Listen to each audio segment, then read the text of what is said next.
اطلب العلم أخي فهو درب به نور، به ترقى به تحيا عالما حرا فخور. اطلب العلم أخي فهو درب به نور، به ترقى به تحيا عالما حرا فخور. سل إماما عاش في العلم دهورا ودهور، يطلب العلم ببذل حتى ضمته البحور. سل إماما عاش في العلم دهورا ودهور، يطلب العلم ببذل حتى ضمته البحور. صابرا في العلم صبرا حتى سموه الصبور. أعوذ بالله من الشيطان الرجيم. بسم الله الرحمن الرحيم. الحمد لله رب العالمين، والصلاة والسلام على رسول الله.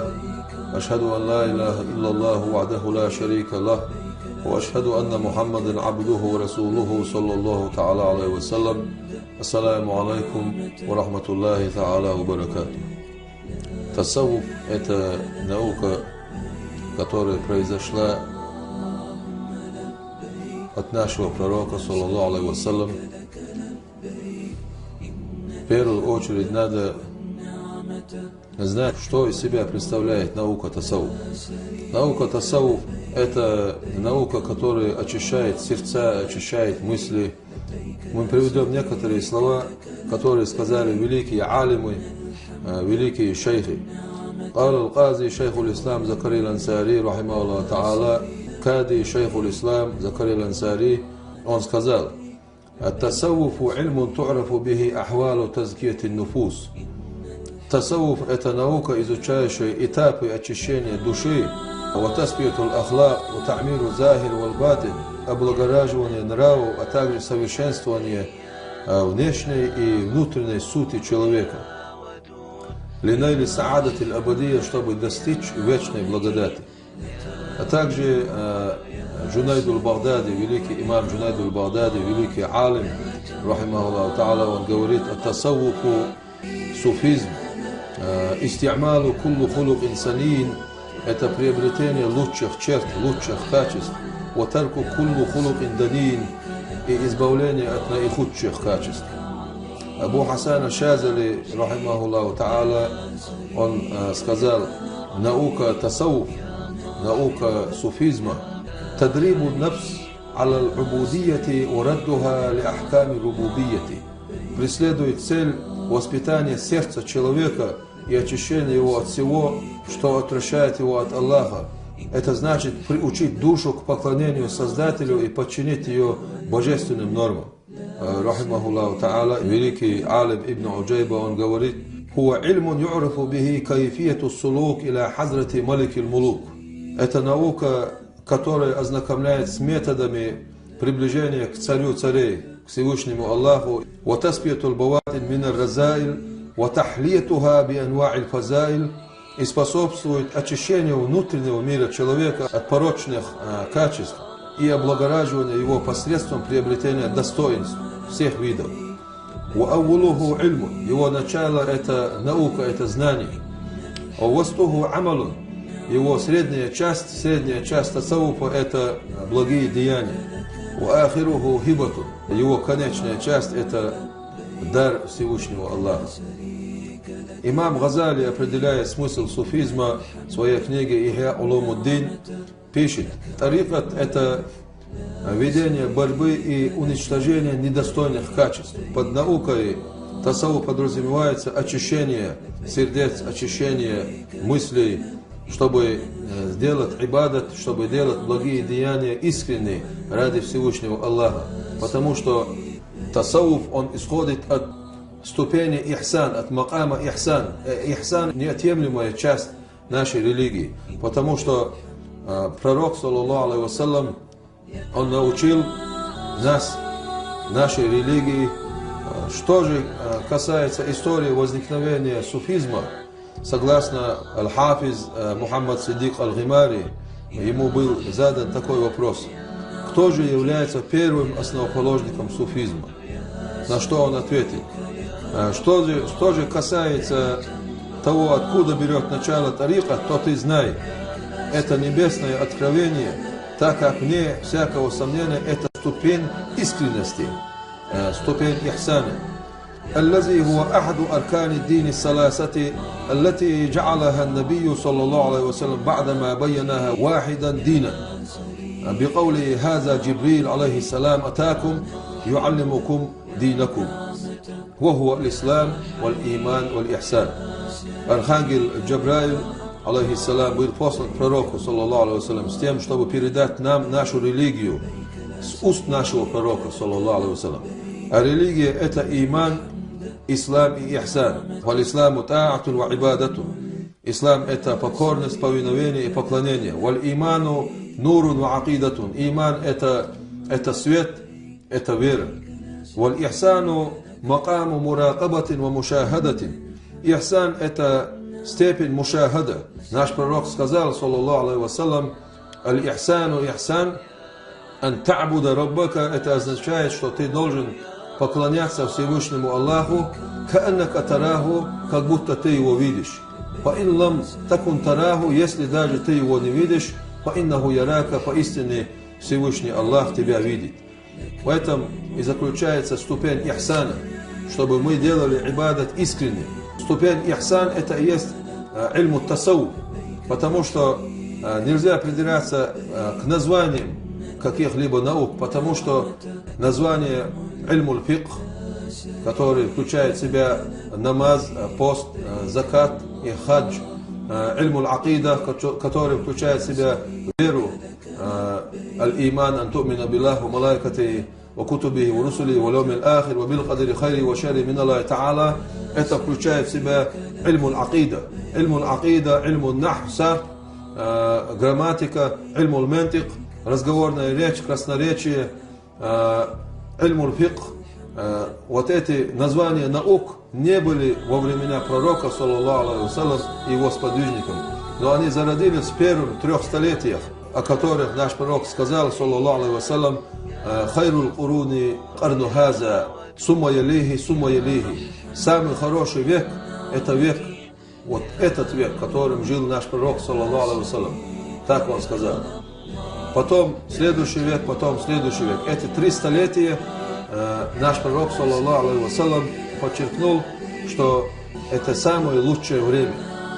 Вот в этих 3 столетиях и зародились вот эти науки, а в том числе и ильму тасауф, который нам разъясняет макам ихсан, а ихсан одна из 3 основ нашей религии. Потом суммакала Саид Мухаммад Сиддик Аль-Гимари добавил, فإنه كما في الحديث عبارة عن الأركان الثلاثة فمن أخل بهذا المقام الإحسان الذي هو الطريقة فدينه ناقص بلا شك لتركه ركنا من أركانه فغاية ما تدعو إليه الطريقة وتشير إليه هو مقام الإحسان بعد تصحيح الإسلام والإيمان. Воистину это, как сказано в хадисе, выражение столпов нашей религии. Воистину тот, кто упустит эту ступень ихсан, которая является тарикат. В данное время мы называем ступень ихсан тарикат. Она основывается на ильму тасауф. Если человек упустит эту ступень, то его религия без сомнения неполноценна, так как он упустит один из столпов религии. Конечная цель тариката и то, к чему он призывает, это достижение степени ихсана через совершенство в исламе и в имане. Алим ибн Закван говорит о суфизме. Это наука, которая очищает внутренний мир от пороков души во всех состояниях.